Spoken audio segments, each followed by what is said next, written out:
आठवें वेतन आयोग पर बहुत बड़ा मंथन।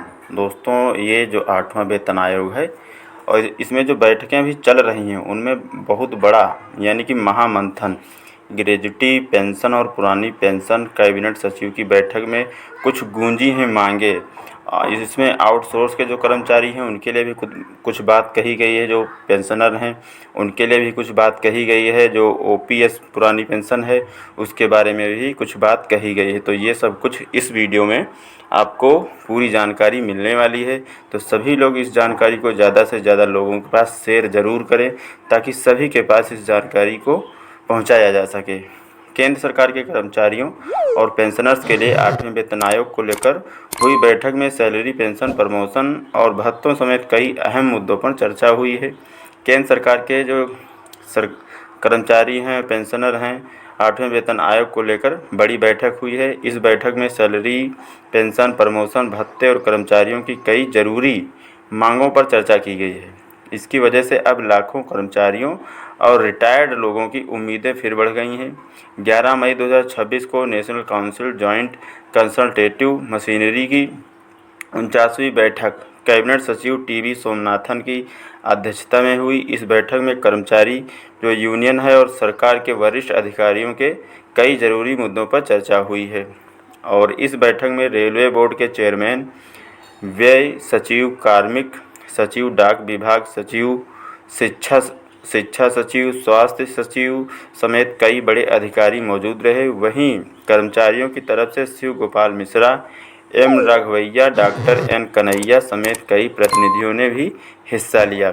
बैठक में क्या क्या मुद्दे उठे हैं, मतलब किन किन मुद्दों को उठाया गया है, तो न्यूनतम वेतन, fitment factor, increment rate, promotion policy, भत्ते, पेंशन से जुड़े मामले, एनपीएस और यूपीएस की वापसी, मौजूदा पेंशनर्स की मांगे।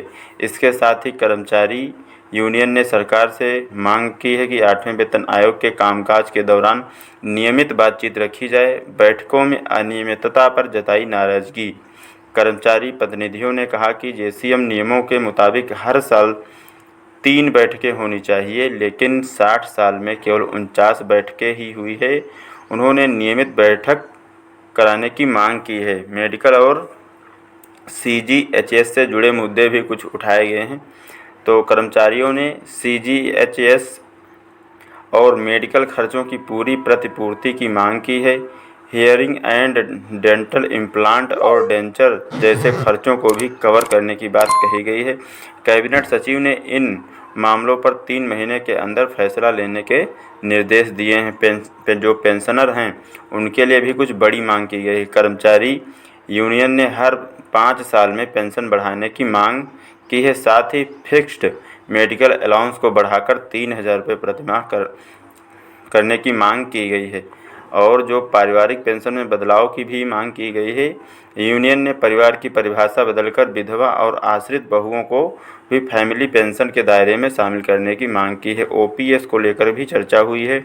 तो कर्मचारी संगठनों ने मांग की है कि 22 सितंबर 2003 से पहले निकली भर्तियों वाले कर्मचारियों को पुरानी पेंशन योजना यानी ओपीएस का लाभ दिया जाए। प्रमोशन में देरी पर चिंता। इसी के साथ ही कई विभागों में प्रमोशन में 3 से 5 साल की देरी पर चिंता जताई है। कैबिनेट सचिव ने समय पर डीपीसी कराने के निर्देश देने की बात कही है।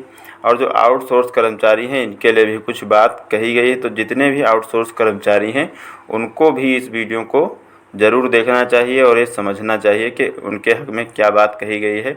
तो वही यूनियनों ने कहा है कि कई विभागों में स्थायी भर्ती की जगह आउटसोर्सिंग बढ़ रही है। उन्होंने खाली पदों पर नियमित भर्ती की मांग की है। कर्मचारी संगठनों ने 5% सीमा हटाने और ज़्यादा नियुक्तियां देने की मांग की है। कैबिनेट सचिव ने साफ किया है कि अनुकंपा नियुक्तियों को रोका नहीं जा सकता है। कर्मचारियों को क्या उम्मीद है, मतलब उनको क्या क्या मिल सकता है।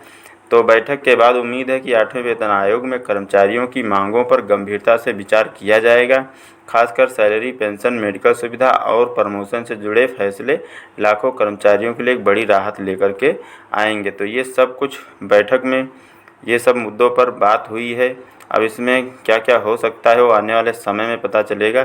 फिलहाल इस जानकारी को आप लोग ज़्यादा से ज़्यादा लोगों के पास शेयर करें, सभी के पास इस जानकारी को पहुंचाएं।